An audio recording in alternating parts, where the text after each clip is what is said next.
So, uh, today we will be unboxing all the parcels that I purchased for the past few months.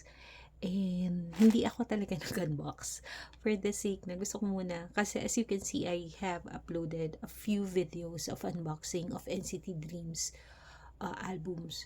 So, throughout that months, 2 months actually, um, bumibili na ako ng mga ibang albums from them.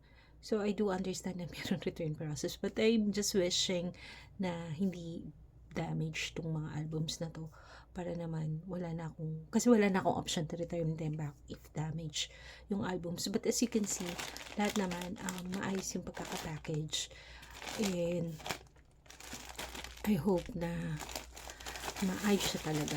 Anyway, these purchases were made from different sellers, from Orange app and the Black app. Of course, I find the most cheapest na purchases or products. To be honest, meron pang mas mura. Kaso nung time kasi na nasa add to cart ko siya, or nasa cart ko siya rather, wala pa akong pera. So, pinapalagpas ko, inaantay ko magkapera ako bago ko mabili. And unfortunately, when the time comes na may pera na ako para bilhin yun, wala na siya. That's sold out na. So, I just need to find another option to get this purchase ng mas mura. Though, yung iba kasi, like yung sa NCT Dream na Dreamscape, yung dalawang CD, merong nagbebenta sa Orange app ng around 380 pesos. Naka-add to cart ko na yun. But the only option for them to pay is through the cash G or bank. So, on the spot payment. Hindi siya tumatanggap ng pay later or anything like that. And COD, of course. Pero, wala kasi wala naman yung Gcash ko, and I was waiting for my pay muna dahil out of budget na ako. Then, unfortunately, na nagkaroon ako ng pera, na-check out na siya.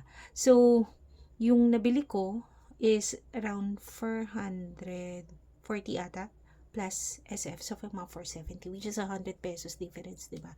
Eh, yung nauna, parang free SF pa siya.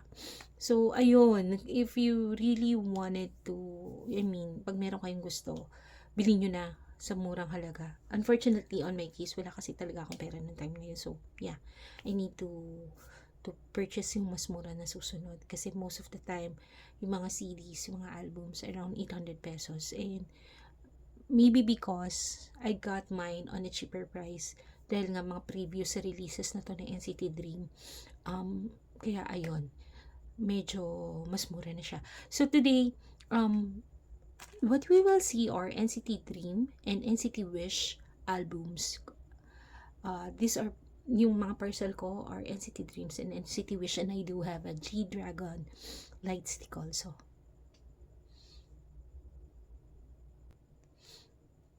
So yeah, let's start with the unboxing. Ibababa ko lang muna yung mga. So I advise, if you have money to buy a certain album, bilhin nyo na as soon as possible kung may pera naman kayo. Kasi malaking bagay din 100 pesos na matitipid nyo sa album na kung una nyo nabili yung mas mura. On my case kasi, wala talaga akong budget. That's why I wasn't able to buy yung cheaper na album na nakita ko sa Orange app. Unfortunately, nung nagkapera ako, na sold out na siya. So, wala na talaga akong option na bilhin pa. No, so what happened was, binili ko na yung mas mahal. And mas mahal dun sa cheaper na yun. So, second cheapest siya.